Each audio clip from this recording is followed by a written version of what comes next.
روشن قندیلیں کے تحت آج ہم واقعہ سناتے ہیں امام اعظم ابو حنیفہ رحمہ اللہ تعالیٰ کا۔ امام اعظم ابو حنیفہ رحمہ اللہ تعالیٰ جب وہ حج عمرے کے لیے تشریف لے گئے تو مدینہ طیبہ حاضری ہوئی۔ مدینہ طیبہ جب تشریف لے گئے تو وہاں وہ 11 دن رہے، اور 11 دن کے دوران میں روزے کی حالت میں رہے، اور مدینہ طیبہ کے احترام میں مدینہ کی حدود کے اندر پیشاب نہیں فرمایا، مدینہ کی حدود میں پیشاب نہیں فرمایا، بلکہ مدینہ کی حدود سے نکل کر پیشاب فرماتے۔ تو گویا کہ اس قدر اس مدینہ طیبہ کے احترام ملحوظ رکھتے کہ مجھے مدینہ طیبہ کی حدود کے اندر پیشاب کرتے ہوئے حیا اور شرم آتی ہے اور ادب کے خلاف سمجھتا ہوں۔ کہتے کہ جب مدینہ طیبہ تشریف لے کے مسجد نبوی کے اندر موجود تھے، اس وقت امام مالک رحمۃ اللہ علیہ، یہ دوسرے فقہ کے بڑے امام، یہ مسجد نبوی کے اندر وہ درس دیا کرتے تھے۔ تو امام اعظم ابو حنیفہ رحمہ اللہ تعالیٰ کونے میں بیٹھے ہیں اپنے ذکر و اذکار میں اور یہ درس کی مسند کے اوپر جب امام مالک رحمۃ اللہ تشریف لائے تو انہوں نے دیکھا کوئی اجنبی بیٹھا ہے، تو آپ نے سوال کیا کہ من این انتا، یعنی اس اجنبی سے پوچھا امام مالک نے من این انتا، تو امام اعظم ابو حنیفہ رحمۃ اللہ نے فرمایا کہ من الکوفہ، مطلب کوفہ سے آئے ہو۔ پوچھا کہ کہاں سے آئے ہو، تو ان کا کہ من الکوفہ، کوفہ سے آئے ہوں۔ اور کوفہ کے بارے میں یہ بات مشہور تھی کہ الکوفی لا یوفی، کہ کوفہ والے وفا نہیں کرتے، کیونکہ امام حسین علیہ السلام کے ساتھ جو کوفہ والوں نے جو کیا کہ بوریاں بھر بھر کے خط لکھے کہ آ جاؤ، ہم آپ کے ہاتھ پہ بیعت ہوتے ہیں، جینے مرنے کے وعدے کرتے ہیں، آ جاؤ۔ امام حسین علیہ السلام اپنے اہل خانہ کو لے کر 72 افراد کو لے کر جو پہنچ گئے، اور وہاں پر جو ہوا واقعہ آپ جانتے ہیں۔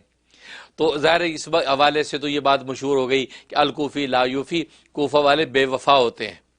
تو امام مالک رحمۃ اللہ نے جب یہ بات سنی کہ یہ من الکوفہ، تو امام مالک رحمۃ اللہ نے فرمایا کہ الکوفی لا یوفا والے وفا نہیں کرتے، بے وفا ہوتے ہیں، یہ بات کہی۔ ظاہر ہے کہ جو بے وفا ہے بے وفا ہیں، اب ہر ایک تو نہیں۔ تو امام اعظم ابو حنیفہ رحمۃ اللہ علیہ بڑے حاضر جواب تھے۔ جیسے یہ بات سنی تو انہوں نے قرآن کریم کی ایک آیت تلاوت کی جس کے اندر یہ الفاظ سے کہ وَمِنْ أَهْلِ الْمَدِينَةِ مَرَضُوا عَلَى النِّفَاقِ، کہ اہل مدینہ میں بھی بعض لوگ منافق رہتے ہیں۔ وَمِنْ أَهْلِ الْمَدِينَةِ مَرَضُوا عَلَى النِّفَاقِ، کہ اہل مدینہ میں بعض منافق رہتے ہیں۔ ظاہر ہے کہ امام مالک رحمۃ اللہ اہل مدینہ میں سے ہیں۔ تو جب یہ جواب سنا تو امام مالک رحمۃ اللہ علیہ کا ماتھا ٹھنکا کہ یہ کوئی معمولی آدمی نہیں ہے جسے اتنا زبردست حاضر جوابی جواب دیا۔ تو آپ نے پوچھا کہ انت نعمان، کہ تم نعمان بن ثابت تو نہیں ہو؟ کہ ظاہر ہے کہ اس طرح کا عالمانہ اور حاضر جوابی کے ساتھ جواب تو نعمان بن ثابت ہی دے سکتا ہے جو امام اعظم ابو حنیفہ کے نام سے معروف ہے۔ تو آپ نے فرمایا کہ ہاں انا نعمان بن ثابت۔ تو امام مالک کھڑے ہو گئے، مصافحہ کیا اور لے کر اپنے حجرے میں چلے گئے۔ حجرے میں کچھ دیر وہاں موجود رہے، اور حجرے سے جب امام مالک رحمۃ اللہ علیہ باہر نکلے ہیں تو مورخ لکھتا ہے کہ امام مالک رحمۃ اللہ علیہ پسین ہوئے تھے، پسینہ چھوٹا ہوا تھا ان کا، اور آ کے مسجد میں بیٹھے اور شاگردوں سے کہا فرمایا کہ میں ایک ایسے شخص سے مل کے آیا ہوں جو علم و معرفت کے اس مقام پر فائز ہے کہ اگر وہ یہ اس مسجد نبوی کے مٹی کے ستون کو سونے کا ثابت کرنا چاہے تو اپنے علم و استدلال کے زور سے وہ اس کو سونے کا ثابت کر سکتا ہے۔ ایسا اللہ نے دیا ہے، ایسا مضبوط علمی استدلال اس کو اللہ نے دیا ہے کہ وہ اس کو ثابت کر سکتا ہے۔ اور امام مالک رحمۃ اللہ علیہ نے امام اعظم ابو حنیفہ سے 40 سوال کیے تھے اس محفل میں، اس حجرے میں 40 سوال کیے، اور امام اعظم ابو حنیفہ رحمۃ اللہ علیہ نے 40 کے 40 کا جواب دیا۔ اور امام اعظم ابو حنیفہ رحمۃ اللہ علیہ نے امام مالک سے 7 سوال کیے، 7 سوال کیے، تو امام مالک ایک کا بھی جواب نہیں دے سکے، اور اس پر ان کا پسینہ چھوٹ گیا اور بالکل وہ باہر آئے اور انہوں نے اظہار کیا امام اعظم ابو حنیفہ کی علمیت کا۔ تو یہ شان اللہ تبارک و تعالی نے امام اعظم ابو حنیفہ کو عطا فرمائی تھی کہ امام مالک جو فقہ کے بڑے امام ہیں وہ بھی آپ کی علم و معرفت کا اعتراف کر رہے ہیں۔ یہی وجہ ہے کہ چونکہ امام مالک کی اور امام ابو حنیفہ کی ملاقات ہو چکی تھی اور آپس میں علمی گفتگو بھی ہو چکی تھی، اس لیے مالکی فقہ جو ہے وہ حنفی فقہ کے بہت قریب ہے۔ مالکی فقہ اور حنفی فقہ کا آپس کا اختلاف بہت کم ہے، کیوں؟ اس لیے کہ ملاقات ہو گئی تو لہٰذا وہ طرز استدلال پتہ چل گیا اور علم اور حقیقت پتہ چل گئی کہ حنفی فقہ کہ کس چیز سے استدلال کر رہی ہے، قرآن کی کون سی آیت ہے، حدیث نبی کا کون سا وہ ہے ذخیرہ جس سے جو ہے امام اعظم ابو حنیفہ جو ہے اپنی فقہی جزیات کو متعین کر رہے ہیں۔ اس لیے ان کا جو اختلاف بہت کم ہے، کیونکہ ظاہر ہے کہ امام اعظم ابو حنیفہ کسی بھی فقہی مسئلے کا استنباط کرنے سے پہلے قرآن کریم کو دیکھتے ہیں، اس میں نہیں ملتا، پھر حدیث نبوی کو دیکھتے ہیں، اور حدیث نبوی میں فرمایا کہ ضعیف حدیث کو بھی میں اپنے ذاتی اجتہاد پر ترجیح دیتا ہوں۔ ضعیف حدیث کو بھی ذاتی اجتہاد پر ترجیح دیتے تھے، اور آج بہت سے نادان لوگ یہ تہمت لگا بیٹھتے ہیں کہ یہ حنفی لوگ جو حدیث نہیں مانتے، یہ فقہ حنفی مانتے ہیں، اور امام ابو حنیفہ تو ضعیف حدیث کو بھی جو ہے وہ اپنی ذاتی اجتہاد پر ترجیح دیتے تھے۔ اب ایک چھوٹی سی مثال دیتا ہوں کہ نماز کی حالت میں قہقہ مارنے سے وضو ٹوٹ جاتا ہے، اور یہ حدیث سے پتہ چلتا ہے۔ ایک حدیث آتی ہے کہ نبی کریم صلی اللہ علیہ وسلم جو ہے وہ نماز پڑھا رہے تھے اور جماعت لگی ہوئی تھی، جماعت ہو رہی ہے، تو ایک صحابی، نابینا صحابی عبداللہ ابن ام مکتوم،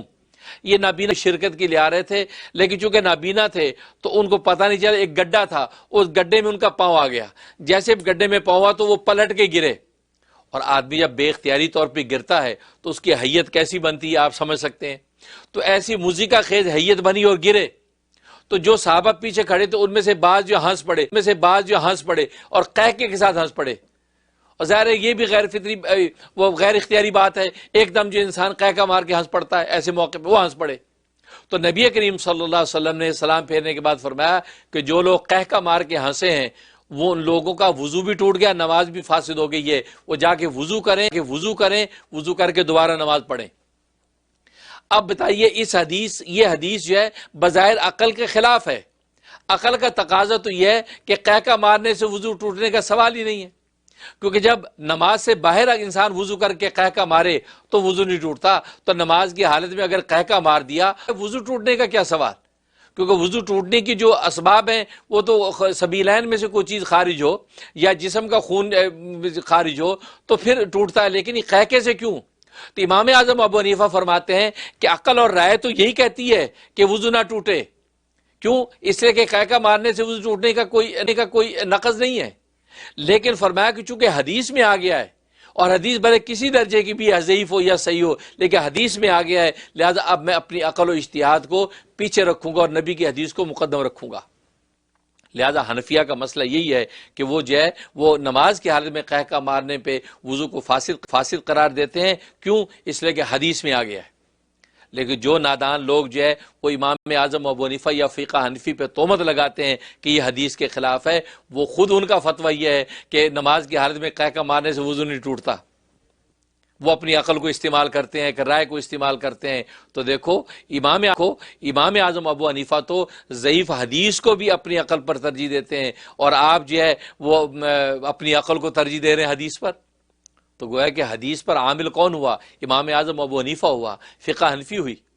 تو امام اعظم ابو حنیفہ رحمۃ اللہ علیہ کی ملاقات چونکہ امام مالک سے ہو گئی تھی، اس لیے ان کی فقہ کے اختلافات بہت کم رہ گئے، لیکن بعد کے ائمہ سے ملاقات نہیں ہوئی، تو لہٰذا اس کے اندر ظاہر ہے یہ طرز اصطلاح جو اختلاف کا مجتہدین کا چلتا ہے۔ لیکن امام اعظم ابو حنیفہ کی شخصیت اور ان کی علمیت کو امام مالک جیسے شخص نے جو ہے وہ اس کو تسلیم کیا کہ امام اعظم ابو حنیفہ رحمۃ اللہ علیہ کو اللہ نے ایسی حاضر جواب بھی عطا فرمائی تھی کہ ان کے الکوفی کے جواب میں فوراً فرمایا کہ وَمِنْ أَهْلِ الْمَدِينَةِ مَرَضُوا عَلَى النِّفَاقِ۔ اللہ سے دعا ہے کہ اللہ تبارک و تعالی امام اعظم ابو حنیفہ رحمۃ اللہ علیہ کی عظمت و شان کو سمجھنے کی توفیق عطا فرمائے، اور یہ توفیق دے کہ فقہ حنفی عین قرآن و سنت کے مطابق ہے اور صحابہ کے آثار و اجماع امت کے مطابق ہے،